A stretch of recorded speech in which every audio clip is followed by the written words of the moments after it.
Olá, está começando mais um episódio do LBC Cast, o podcast da LBCA. Eu sou a Santa Maria Silveira, gerente de conteúdo e presidente do Subcomitê Afro da LBCA. E eu sou a Daniele Pereira Silva, sócia e presidente do Comitê de Mulheres do Escritório. Juntas vamos bater um papo com a nossa convidada especial, a historiadora Melina Lima, sobre o 25 de julho, Dia Internacional da Mulher Afro-Latina, Afro-Caribenha e da Diáspora, e sobre o legado de Lélia Gonzalez, uma mulher preta, feminista, ativista, insurgente e uma das maiores intelectuais brasileiras do século XX, que encarna essa data comemorativa. Melina é neta de Lélia Gonzalez e cofundadora do projeto Lélia Gonzalez Vive. Melina, seja muito bem-vinda e obrigada por ter aceito o nosso convite. Obrigada pelo convite, estou feliz de estar aqui com vocês. Melina, para a gente começar esse papo, então, eu quero lembrar que quando a feminista e ativista negra Angela Davis esteve no Brasil, aqui em 2019, ela deu um conselho fundamental aos brasileiros. Leiam Lélia Gonzalez. Melina, conta para a gente, quem foi Lélia Gonzalez? Lélia Gonzalez, ela foi uma grandiosa figura da luta feminista e antirracista. Ela foi uma das precursoras do feminismo negro brasileiro. Ela se especializou em várias áreas, para esmiuçar a estrutura do racismo, quando nem se falava em racismo estrutural ainda. Ela teorizou a nossa luta, principalmente a de nós, mulheres negras, latino-americanas e caribenhas, falando preto-gays. E ela rodou o mundo para acabar com a falácia da democracia racial. Ela apontava sempre a necessidade da gente fazer uma releitura de tudo que a gente aprende, com a consciência de que pensadores africanos ou simplesmente os não-europeus tinham, mostrando a luta, os heróis e a importância, por exemplo, da população negra na construção do nosso país.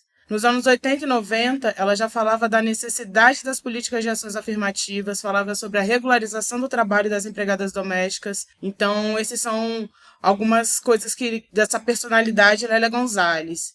E eu também gosto de falar dessa fala da Angela Davis, dessa grande mulher da luta antirracista também, que foi grande amiga da minha avó, que a gente precisou de uma negra norte-americana para falar sobre Lélia Gonzalez, para a gente ter um foco nela, Eu sempre falo que é a síndrome de vira-lata, porque a gente passou por racismos totalmente diferentes lá nos Estados Unidos e aqui no Brasil. E precisou uma negra norte-americana falar sobre Lélia Gonzalez para mostrar que Lélia Gonzalez lutava e estudou sobre a mulher negra brasileira, sobre a mulher negra afro-latino-americana.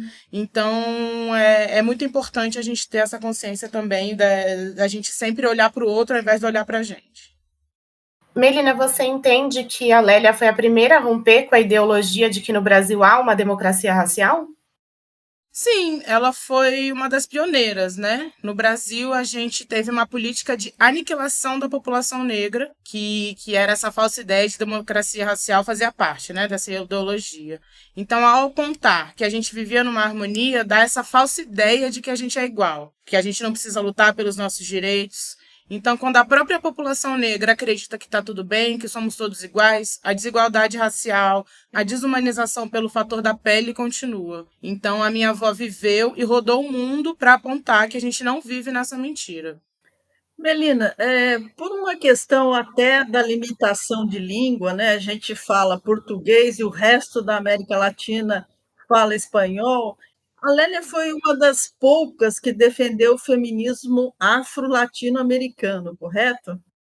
Ela lutava para defender o feminismo afro-latino-americano porque quando ela rodou o mundo para falar dessa falácia da democracia racial, ela se deparou com uma realidade na América Latina que era muito parecida com a realidade brasileira, sobretudo das mulheres, Nós somos a base da pirâmide social, Ou seja, nós mulheres negras somos as que mais sofremos com esse mundo desigual. E essas semelhanças se dão com base na nossa colonização. Passamos por processos semelhantes. Fomos escravizadas e a nossa cultura até hoje é excluída como parte da construção da América Latina. Então foi aí que ela começou a pensar nesse feminismo afro-latino-americano. Foi rodando esses países aqui que falam espanhol que ela começou a enxergar essa semelhança entre a nossa luta e a nossa vida. Certo. As indagações sobre o racismo levaram a Lélia a perceber que o racismo na América Latina tem um papel ideológico na internalização da superioridade do colonizador pelo colonizado, né? Negros e indígenas, que são sempre subalternos, né? Você entende dessa mesma maneira? Sim, exatamente, na verdade. Essa exclusão do nosso papel na formação dessas nações, desses países, ele tem um motivo, que é justamente manter as relações de poder. Então, a Lélia apontava que nós somos amefricanos, que fazemos parte da Améfrica Ladina, que aqui no Brasil a gente fala o português, que nada mais é, por exemplo, que perceber a influência dos idiomas africanos no português falado aqui no Brasil.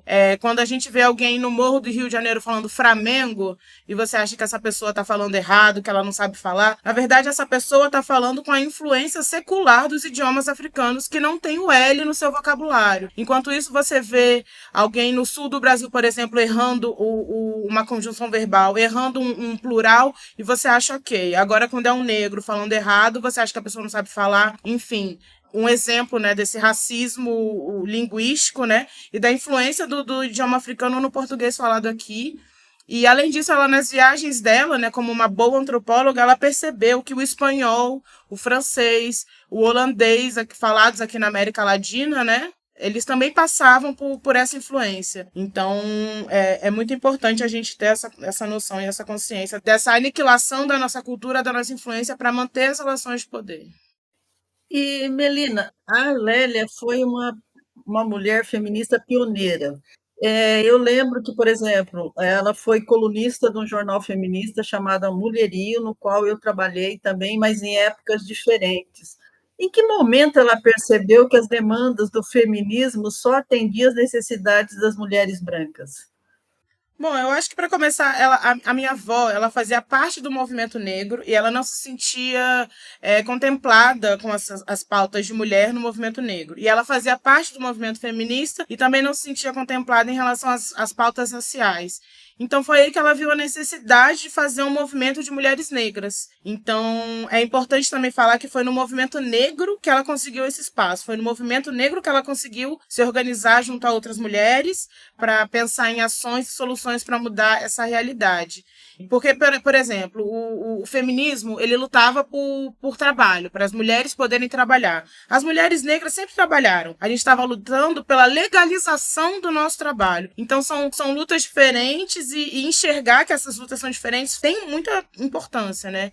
Então, é aí que a gente vê também que a raça, ela vem antes do gênero. A gente se entende antes como negro. Então, é a cor que sempre chega primeiro. Ela antecipou, né, o conceito de interseccionalidade de gênero, etnia, raça e classe, né? Percebendo que era necessário você se perceber como negro para depois ver o seu gênero e aí lutar por aquilo que se faça representar nas duas divisões, digamos assim, né? Sim, com certeza. Ela, ao apontar a necessidade de entender e estudar sobre a mulher negra, ela foi a pioneira nesse conceito de interseccionalidade, antes mesmo desse conceito existir. Então, é uma das grandes potências e perplexidades que a gente vê na luta e nos estudos de Lélia Gonzalez, como ela era uma mulher tão à frente do seu tempo e como ela também demorou para as pessoas entenderem que a necessidade da luta dela, a necessidade dos estudos dela. Então, a gente fica muito evidente esse pioneirismo nela, nesses conceitos de interseccionalidade, no conceito de estruturação do racismo também, né, de racismo estrutural. Então, ela realmente era uma mulher à frente do seu tempo e, por isso, ela é uma mulher tão atual. A gente lê Lélia Gonzalez hoje e, enfim, ela já morreu há 27 anos, ela faleceu há 27 anos, inclusive faz agora 28 anos. Daqui a 3 dias, dia 10 de julho, faz 28 anos que minha avó se foi. Então, você vê que ela é muito atual, que os estudos... Você lê como se ela estivesse vivendo o que a gente está vivendo. Eu fico até meio triste, porque eu vejo que a gente não conseguiu andar para frente, né? É uma luta que, no momento, inclusive, é uma luta que está estagnada, né? Que a gente vê que a gente está lutando totalmente sozinho. Então, a gente não tem apoio de fora, de governo, enfim. A gente está tendo que lutar sozinho para apontar o racismo. Então, eu acho que esse pioneirismo dela e essa atualidade dela são uma das coisas mais incríveis nessa grande e importante figura. Melina, a Lélia, no seu primeiro casamento, ela casou-se com um espanhol, e ela foi rejeitada pela família dele por ser preta. Como esse racismo impactou a vida dela? Bom, infelizmente, né, muitas vezes é uma tragédia que faz a gente ver a crueldade do racismo e como ele impacta, né, em toda uma sociedade. E com a minha avó não foi diferente. Ela conheceu o Carlos Gonzalez na faculdade de filosofia e enquanto eles namoravam, a família dele suportava esse relacionamento. Mas eles casaram sem avisar, só se casaram. E quando eles avisaram que estavam casados, as coisas mudaram completamente. Eles não aceitaram de forma alguma, né, esse relacionamento, falavam super mal dela, enfim, inúmeras coisas, a ponto dele cometer suicídio por não suportar, né, o que eles estavam passando. Então a Lélia perdeu um grande amor pro racismo, né? E isso fez ela enxergar a necessidade de mudar esse mundo. Então, inclusive, ela usa o nome, né, o sobrenome Gonzalez, porque ela diz, eu posso sim ser uma Gonzalez. A gente vê o exemplo, por exemplo, hoje em dia, a Mirtes, a mãe do menino Miguel, que infelizmente caiu do apartamento onde a moça estava cuidando dele, a patroa da Mirtes estava cuidando, e até ela passar por essa tragédia, ela não enxergava que existia racismo no mundo, ela não sentia que ela passava por preconceito, então ela precisou perder o filho dela para conseguir enxergar essa crueldade desse mundo que por querer que a gente não... É difícil a gente enxergar, né? O racismo aqui no Brasil, especificamente, né? Foi uma política que fez isso acontecer. Então, era o Estado, né, trabalhando para isso. Então, eu acho que a Lélia também foi uma pessoa que precisou passar por uma tragédia para enxergar a necessidade de lutar por uma igualdade racial. E você acha que a Lélia discutiu que o branqueamento pode levar a uma falta de identidade? Porque tem muitos brasileiros que sofrem com isso, não conseguem se enxergar em nenhuma raça, né, em nenhuma etnia, assim. Sim, eu acho que com toda certeza, né? Uma ideologia que existe para apontar uma superioridade racial só pode destruir identidades. Então, quando essas não forem a do padrão dito como ideal, né? Então, como eu acabei de falar, a gente passou por políticas de branqueamento aqui no Brasil. E é muito sério, era o Estado trabalhando para a aniquilação da raça negra. Então, certamente a gente vê muitos resquícios, né, dessa insanidade, né, até hoje. E ao mostrar e apontar que tudo de origem africana é inferior, é ruim, é do mal, você passa a não querer fazer parte disso. Você nega suas origens para tentar se encaixar, para almejar um sucesso. Então isso é muito cruel. Então isso é uma coisa bem do racismo brasileira, né? Essa falsa ideia de democracia racial, essa tentativa de aniquilação da raça negra, que é muito diferente do racismo norte-americano, por exemplo, que passou pela segregação racial. Então aqui, enquanto miscigenavam para dizer que estava tudo bem, miscigenando com o objetivo de... porque eles tinham ideias e pensamentos e estudos que não fazem sentido de que a população negra junto com a branca ia se sobressair por ser superior geneticamente, e a gente está provando que isso totalmente não faz o menor sentido. Então, enquanto isso, lá nos Estados Unidos, eles segregaram a população negra do resto da população com o pensamento de que a população negra não ia conseguir prosperar sozinha e isolada, e também não foi o que aconteceu lá. Então, essa crueldade desse racismo brasileiro tá aí, né? A gente vê até hoje, que a gente até hoje tem que mostrar e apontar que existe racismo. A gente, por exemplo, tem um presidente que diz que não existe racismo no Brasil. Então, isso é muito difícil. É muito difícil a gente lutar. É muito fácil falar que não tem o racismo para você não achar que você tenha que lutar por políticas, que você tenha que pensar nessa situação, pensar em políticas públicas de ações afirmativas, enfim. É uma das grandes crueldades do racismo brasileiro. Melina, a Lélia ajudou a fundar o Movimento Negro Unificado. Eu queria saber de você qual a importância desse movimento e se os ativistas hoje conhecem e reconhecem a obra e o valor de Lélia Gonzalez. A Lélia ajudou a fundar o Movimento Negro Unificado e a importância do movimento, para mim, é organização. É muito necessária que a gente tenha essa organização para balançar as estruturas, apontar que o racismo existe. Então, o MNU ele capacita as nossas militâncias e isso é muito importante. E a Lélia sempre teve seu papel de destaque no movimento negro. Ela sempre foi ovacionada, ela sempre foi reconhecida como uma grande intelectual, como muito necessária da luta antirracista, da luta antimachista aqui nesse país.